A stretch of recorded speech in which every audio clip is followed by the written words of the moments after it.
All right, so tonight we are picking back up in our study of 1 Samuel. In particular, tonight we are looking at 1 Samuel chapter 20. We left off in chapter 19 last week. Now, as we talked about with chapter 19, at this point, Saul, back in chapter 18, Saul had sort of tried, what we might could say, some clever ways at trying to get David to be killed, where Saul could distance himself from David's death. But in chapter 19, we noticed that Saul decided to get a little bit more hands-on with it, right? He made his intentions known in the beginning of the chapter. They tried to kill David as potentially he came out of his house one morning, but David's wife and Saul's daughter, Michal, had told him to leave to save his life, and that's what he did. He fled to what city in verse 18 of chapter 19? Ramah. Yeah, he fled to the city of Ramah.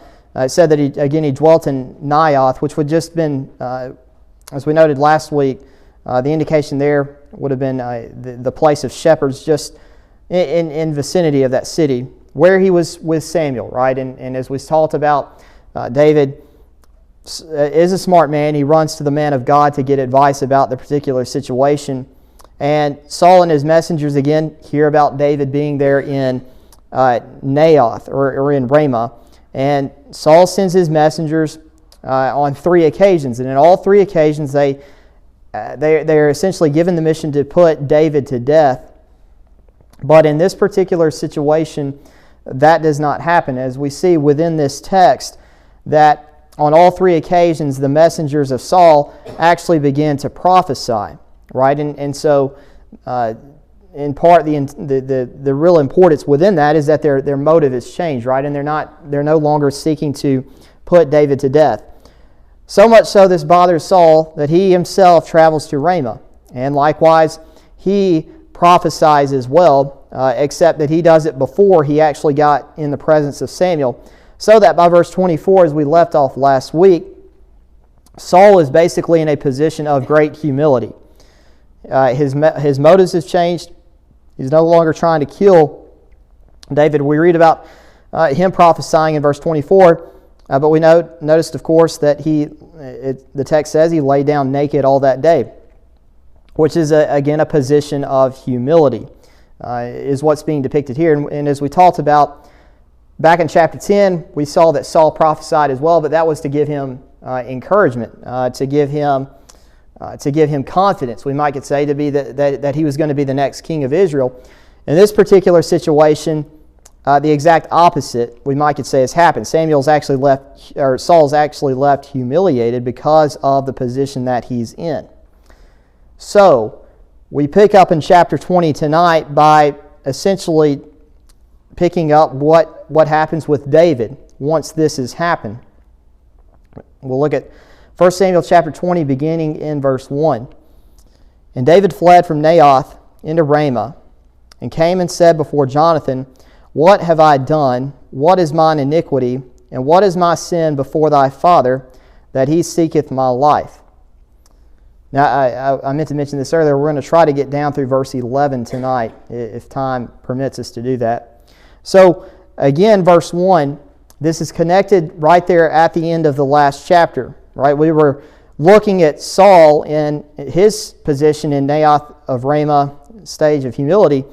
But in chapter 20, verse 1, we read that David at this point is fleeing from the city.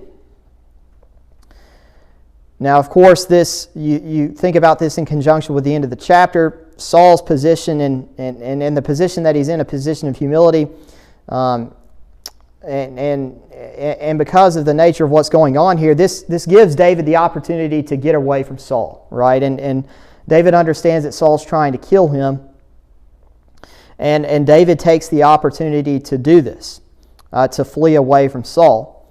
Now, what's interesting here is, where does David go in order to flee, as verse 1 says, from Saul? Where does David go? He goes to Jonathan. And what's interesting about this, at least what we can infer, as we're going to see in this text, is that Jonathan apparently was still residing in Gibeah, which we know that the city of Gibeah was the capital of Saul. You might think if David is trying to flee from the presence of Saul, is he going to flee into the wilderness? Is he going to flee perhaps to the northernmost parts of the tribes of Israel? Is he going to flee even out of the country at this point? Well, no, David doesn't do that. You would think he would if he's trying to get away from the man that was trying to kill him, but he doesn't do that. He actually goes to Saul's son Jonathan, more than likely in Gibeah.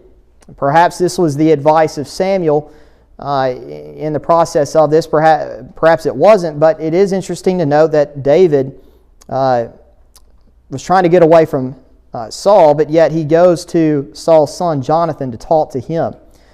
Now the answer to why he wants to go and talk to Jonathan is given here in verse 1, based on the three questions that are asked. Right? Verse 1, what have I done? What is mine iniquity? And what is my sin before thy Father, that he seeketh my life? Now we know, of course, that Jonathan and David had a very strong friendship. You're going to see that come about again in this chapter. But perhaps, in part, David knew that going and returning to Jonathan, David knew very well that Jonathan was not like his dad, which was a very good thing. And David, because of that friendship, had great reason to trust in Jonathan. And perhaps that is part of the reason why David has gone to visit with him. But I think the big purpose here is, again, when we look at those three questions, we think about what David's intent is here with talking to Jonathan. What have I done? What is mine iniquity? And what is my sin before thy Father, that he seeketh my life? What these questions are demonstrating is that David has a mindset of trying to rectify or to make amends for anything that he has done wrong. That says, I think, a lot about David, right? We know ourselves, we know that David at this point has not done anything wrong, right? As it pertains to his relationship with Saul, David has not done anything wrong.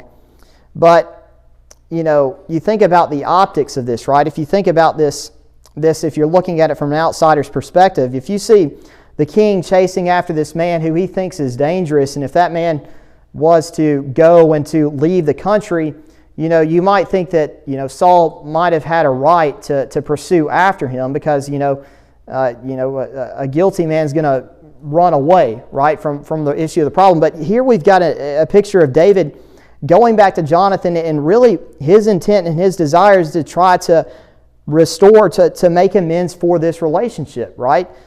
David just comes to Jonathan and he wants to know what has he done wrong, and specifically, what has he done against Jonathan's father Saul. David was, again, trying to make amends for anything that he had done wrong. That's the real basis, the real reason why he goes back to the city of Gibeah. And we note here the two words that are often associated, right? Iniquity and sin.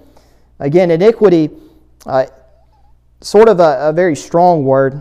From what I gathered, you could think about iniquity sort of like a premeditated choice or a desire to sin, but unwilling to repent. So the idea of a continually sinful lifestyle, we might think about there, right? David, what is mine iniquity? Right? We know from the text that David, there's no indication that David is a man that's a continually sinful man at this point in his life. The word sin, we know that it means to miss the mark, but it also carries the idea of just doing something wrong to another person. And so David asked, what is mine iniquity? What sinfulness am I living in that I'm not willing to repent of? But also, what have I specifically done that would make your father want to pursue and kill me? And so you have a picture here of David trying to... We know David's innocent. I think David knows to a certain degree he's innocent, but he does have the mindset, if I have done something wrong that I don't know about, Jonathan, I want to get that problem solved. And we're going to talk about at the end, we're going to go down to verse 4 and talk about some 3 points of application in regards to this section. But that's a mindset we'll hit on in a moment as well. Now let's look at verse 2, because what we see in verse 2 is Jonathan has a a very interesting response. Jonathan said unto David, God forbid, thou shalt not die. Behold, my father will do nothing either great or small, but that he will show it me. And why should my father hide this thing from me? It is not so. So Jonathan's basic response to hearing David's questions here is that really his father is not out to kill him. Jonathan finds it surprising that Saul is out to kill David. Now we might think that's odd because we have seen on multiple occasions at this point where Saul has tried to kill David. But when we think about this verse and Jonathan's response, we want to keep in mind 1 Samuel 19 and verse 6. Because in that verse, we remember where Jonathan basically had mended the relationship between David and Saul at the beginning of that chapter. And we remember there in verse 6, as the text says, that Saul hearkened unto the voice of Jonathan, and Saul sware, as the Lord liveth, he shall not be slain. So when it came to the relationship between David and Saul, based on what we have here in the Bible, the last thing that Jonathan knew about that relationship was that Saul had made an oath that he would not kill David. And so now for David to come up and to tell Jonathan, basically that his dad's still trying to kill him, Jonathan would think back to that oath and said, there's no way my dad could have broken that oath and not had fulfilled that promise. But yet, that is what David has brought up. Again, Jonathan refutes that, thou shalt not die. Behold, my father will do nothing, either great or small. Now you note there the rest of that verse, but that he will show it me, and why should my father hide this thing from me? It is not so. So Jonathan actually has confidence himself based on that last phrase, or that last half of the verse. What Jonathan is basically demonstrating or putting into mind here is that apparently Saul often told Jonathan what his plans would be. He will show it me. Why should my father hide this thing from me? You have the expectation here that, Jonathan is a man who is obviously the king's son. And in a lot of ways, he would have been thought to be the heir to the throne. He's proven himself on at least one occasion that we have back in chapter 14, with that account. So Jonathan's a proven man, right? And Jonathan apparently has become a trusted advisor to his father. Nothing out of the ordinary there. And so Jonathan simply responds, just because of my close connections to the king, he would have told me if that was his intent, or he would have told me that he was going back on that oath. I would have been the first person to know. But nevertheless, Jonathan, we could say in this verse, he's not trying to be mean in terms of his rebuttal to David, but we might get the indication that he's trying to provide some reassurance to David. But the problem is, David is very much firm in his position that Saul has gone back from that oath, back in chapter 19, verse 6. Verse 3, David sware moreover and said, Thy father certainly knoweth that I have found grace in thine eyes. And he saith, Let not Jonathan know this, lest he be grieved, but truly as the Lord liveth, and as thy soul liveth, there is but a step between me and death. David's response here, in terms of why Jonathan does not know about this, is that David knows that Saul has seen the friendship between Jonathan and David. Right? Verse 3 again, Thy father Saul certainly knoweth that I have found grace in thine eyes. That's a reference to Jonathan. He knows about that friendship. Now you note verse 3, David, Jonathan has a lot of confidence in his position with his father, but David responds in verse 3 with the word swear. Right? It doesn't say that it doesn't just say that David said, and then the rest of that verse, but it says that David sware moreover and said, and that's where the rest of the verse. Again, you think about the word swear, right? You think about oaths that are made in the Bible. We've talked about this before. Numbers chapter 30, if you make an oath, you're expected to keep it, right? Unless there are unforeseen circumstances, the law of Moses talked about that.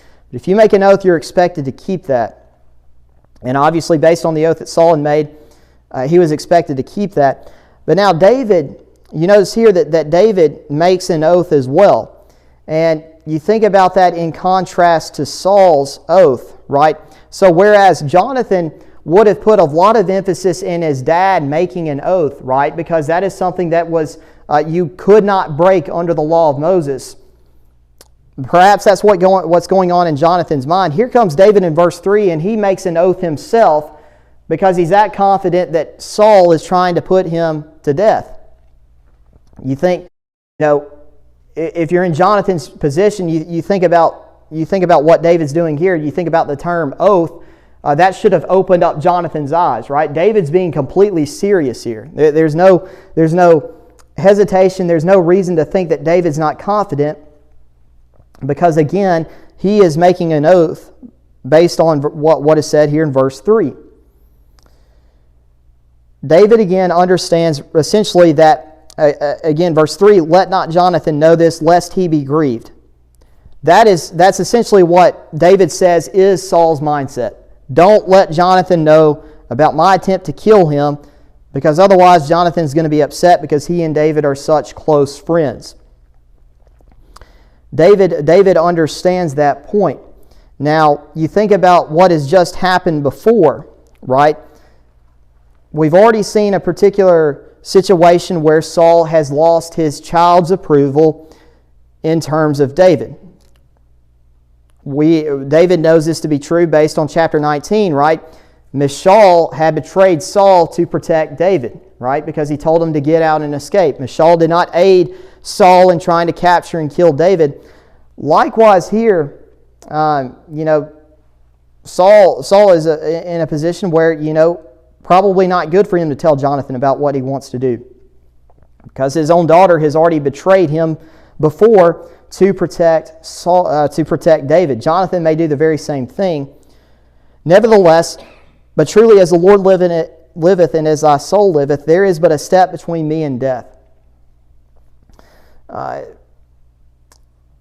will note there, again, as the Lord liveth, as thy soul liveth, that's generally in connection with making an oath.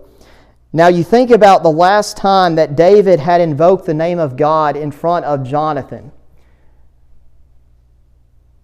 The other occasions where we see David and Jonathan interact in the Old Testament, we don't ever see David invoke God's name in front of Jonathan. But the last time we see David state and invoke the name of God was when he killed Goliath. And as we've talked about before, it was very much possible that Jonathan had been in the presence when David had done those things in chapter 17 when he killed Goliath. And so, in Jonathan's mind, if the last time that he invoked the name of God about a particular situation was when he fought Goliath, and I saw what happened when he fought Goliath and defeated Goliath, it makes sense if he's invoking the name of God here, then there's got to be something up, right? David, there's something going on here that I need to look more closely into. So that by the end of verse 3, David makes the oath, there's simply a step between me and death, or death is right there on the doorstep. So, verse 4, Jonathan recognizes something's up. Then said Jonathan unto David, whatsoever thy soul desireth, I will even do it for thee. So, basically, verse 4, David, if you want me to look more into this matter, I'm going to do it, is basically what he said. And when you look at I noticed three things I think that you can make application of from verses 1 through 4. You think about David's position back in verse 1. We have to have the mindset as Christians, if we feel like we've done something wrong to another person, we need to have the initiative to try to make that right. David knew that he was innocent, but still, he wanted to make things right. In Matthew chapter 5, verse 23 and 24, you tie that passage in here, where Jesus talks about if you've got a problem with your brother when you're going to give something as an offering, Jesus said you need to go and reconcile that problem with your brother if you want to be pleasing in what you give as an offering. Because there's a certain principle of trying to solve issues, right? If you have an issue with somebody, you need to get that taken care of, is what Jesus is saying. And you think about that in contrast to an occasion like 1 Corinthians 6, where there in the church of Corinth, you've got a picture of brethren that were so upset with one another that they were actually taking each other to court, to secular civil courts, and filing lawsuits against one another because they did not want to take care of the problem amongst themselves and try to handle that. And the point being for us as Christians, Jesus expects us, just as David did here, just as Jesus commanded, and the opposite of 1 Corinthians 6, whenever we have problems with people, we should take the initiative to try to get those issues fixed, just as David did here. You think likewise, too, with David's example. You know, if I'm a person of great integrity, or at least I try to be in everything that I do, you know, I don't have to worry about what comes out about me if I'm tried, right? Because basically that's what's going to happen here, right? As we're going to see moving forward is that, you know, Jonathan's got to figure out who's right between David and Saul. Know that David's right here, but if you think about David, if he had been secretly plotting all along to have his father, or to have Saul killed, that would come up in a matter of a trial. And, you know, even though David might be faithful right here in what he's, at least in what he's done, you know, if that damaging information came out about him, you know, he's sort of stuck in a predicament. But if you're a person here, you try to be a person of integrity, you don't have to worry about that. Now think about Proverbs chapter 28, verse 1. Dad, I want you to turn to 1 Peter 2 and verse 12. Proverbs 28, verse 1, probably a familiar proverb to us. Sort of ties in with the example here of David. Proverbs 28, verse 1, Solomon says, "The wicked flee when no man pursueth, but the righteous are as bold as a lion." And you think about that verse again, right? The wicked flee when no man pursueth. We read about David fleeing here, but he's not fleeing from the problem per se so much as he's trying to flee to get the problem solved. The writer there of Proverbs, Solomon, is just simply saying the wicked man, sometimes his conscience gets to him. He starts running even though somebody may not be after him. David knows that Saul is after him, but David is not trying to run away from the problem. He's trying to run to fix the problem. And you can think about that verse, ties in well as sort of the opposite. David's a good example of the opposite of a man that's described in Proverbs 28, verse 1. Now, Dad, if you would read 1 Peter 2, verse 12. Having your honest among the Gentiles, that whereas they speak against you as evildoers, they may by your good works, which they shall behold, glorify God in the day of visitation. So, for those that may be listening, 1 Peter chapter 2, verse 12, you know, Peter's writing to Christians that often you would see in the first century. Sometimes they could be accused of doing a lot of different things. And a lot of the things that they were accused of doing that were not true when you go back and you study secular history. But what Peter's saying there, and I'll go back over that verse again, but you know, you've got the picture there of Gentiles making all these accusations against Christians about what they are supposedly doing, but what Peter's saying, focus on doing good, even though Gentiles even though they speak against you as evildoers, they may by your good works, which they shall behold, glorify God in the day of visitation. So you have the picture there of Christians being accused of doing things that they were not, but when the trial came to pass, it was found that Christians were not guilty of some of the things that they were said to be doing. And that's the mindset of people that try to have a sense of integrity about themselves, right? The Christians there that Peter was talking to, obviously, live honestly was the part there. David at this point in his life, very righteous man, didn't have any secret things going on that he didn't want finding out, and that's part of why David had the confidence to go to Jonathan to try to make things right. And then, I think about Jonathan here. You know, whenever you deal with people that are having a conflict, there is a certain degree that where we need to hear both sides of the story, right? You note here, Jonathan doesn't, even though Jonathan's a close friend with David, you know, he doesn't immediately agree yet. But as verse 4 indicates, you know, David wants Jonathan basically to do some more investigating, right? Jonathan didn't get all defensive in verse 2 when David made these statements about his father and just defend Saul no matter what happened. Jonathan heard what David said. He's going to look into the matters we're going to see. And likewise, whenever we all have to deal with conflicts at times, whether that's family or friends, we need to try our best to hear both sides of the story and to rule and to make a decision based on that. And I have Proverbs 18, verse 17, as a verse that ties in there. And if I can get to it, I'm going to read it real quick before we move on. Proverbs 18, verse 17, the writer says, "He that is first in his own call seemeth just, but his neighbor cometh and searcheth him." Now, the point being here is that someone who is first in his own cause, or the first person to present his case, is going to do whatever it takes to show that he is right and to get the person who is trying to mediate the problem to automatically side with him rather than to hear both sides of the case. But what the writer of Proverbs is saying there is basically the same idea, right? If you've got a dispute, don't listen to just the first man that comes before you. Listen to as many sides of the story as you can to make a good judgment. And that's what Jonathan's going to do here. But David doesn't have anything to worry about because he is the man, obviously, that God favors, but he's obviously the man that is faithful, whereas Saul is not. Are there any comments that you would like to add on to verses 1 through 4? David handled this the wrong way. This could have led to a full-scale war because he had enough people who would definitely have sided with him. He could have mustered up an army really quick. But like you say, he handled this, even though he's in the right.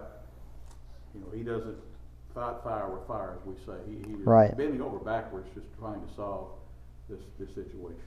Absolutely. Yeah. David handles this situation very well. In chapter 3, David made a true statement there that applies to us every day we walk, that there's not a step between us and death. That could happen any time.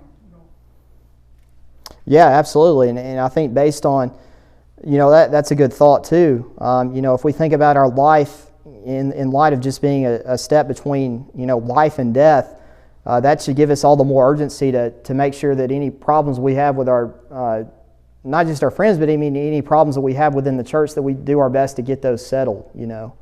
Very good point, Brother Neil. Somebody else have a comment? I was just going to say, even with Jonathan, nobody wants to think that their parents are in the wrong. Right. So it takes a lot of thinking on Jonathan's part. He's probably got a lot of respect for his dad. It's just, it's a sad occasion for him. Right, yeah. The point was made about Jonathan willing to do this, even though, he wasn't constant. He wasn't solely focused on defending his father. He wanted to get to the bottom of the matter. Now, obviously, his attitude towards his father is definitely going to change by the end of the chapter, but we won't be able to get there tonight. We're probably not going to get down to verse 11 either tonight. We'll try to get down through verse 8. All right, so verses 5 through 11. What we might could say here is that David is actually going to help prove to Jonathan that Saul is trying to kill him. Not doing anything to try to sway Jonathan's bias, but more so to give him evidence. Because if David is correct based on verse 3 that Saul would not tell Jonathan this, then David's going to have to, Jonathan's going to have to see that anger come out himself, which is what's going to happen by the end of the chapter. All right, so let's look at verse 5. All right, so David said unto Jonathan, Behold, tomorrow is the new moon, and I shall not fail to sit with the king at meat. But let me go that I may hide myself in the field unto the third day at even. Now this, I actually texted Bryant and Abby before Bible class tonight, and I told them to read this chapter because I think this is a chapter that any newlywed needs to read. And part of it begins in verse 5. I'll explain that in a moment, but I kind of find this a little bit humorous in light of that. All right, so what we have in verse 5, Behold, tomorrow is the new moon. So one thing that was different about the Israelites' calendar from our own calendar is that our calendar is based on the cycles of the sun. right? We base our seasons off of that. We base the calendar, right? 365 days a year, because that's how long it takes for the earth to revolve around the sun. The Israelites based their calendar on the moon. They had what was called a lunar calendar. And the full month was basically the start of a new month. It was also a time that was sort of set aside as perhaps a holiday, we might could say. We know from Numbers chapter 10 and verse 10, we know from Numbers chapter 28 verses 11 through 15, that on the day of the new moon, at the beginning of the month, that sacrifices were generally offered on this day. We know that from Numbers 10 verse 10 and Numbers 28 verses 11 through 15. In my Bible, I've got that as that's already listed as a cross reference. Apparently, what was connected with this too is that this was a time for feasting. Verse 5, you have that indication, right? To sit with the king at meat. That's the picture there of a feast. This is perhaps an occasion where Saul was using this, perhaps for a meeting, or perhaps it was required for family to attend this feast together. Now we know, of course, that at this point, David, he's an advisor. We don't have any indication that David had been kicked out of Saul's court. And we also know at this point that David is part of Saul's family because he is a son-in-law. Now what's interesting here, let me go ahead and mention the third day. So David says here that I want to, instead of being there at the feast, let me go that I may hide myself in the field unto the third day at even, or the third day that evening. Well, we're told that the festival concerning the new moon could sometimes last for 2 days. And so basically what David says, hide till the third day. Why does he emphasize the third day? David would know for sure at that point that the festival was over, because the new moon festival would never last longer than that. So that's what you think about there. David just wants to hide until this feast is over with. Now, you think about this as an indication of a celebration, a holiday type event. Verse 6. If thy father at all miss me, then say, David earnestly asked leave of me that he might run to Bethlehem his city, for there is a yearly sacrifice there for all the family. And this is where you get the indication that this is a feast that is held in the home that was connected with that. And when I was thinking about this, you've got a picture here of David making a decision, what he's telling Jonathan, do I go and I eat in the house of my father-in-law, or do I go and eat at the house of my blood relatives? And I thought about this with Bryant and Abby because, one of the things that newly married couples have to decide is, Thanksgiving and Christmas, how do you deal with eating with family, right? Or how do you deal with gathering with family, right? Because sometimes if you live far away, you may not get to eat Thanksgiving dinner with both sides of the family. And it was kind of funny to me thinking about that, because you've got the picture here of David basically saying the same thing.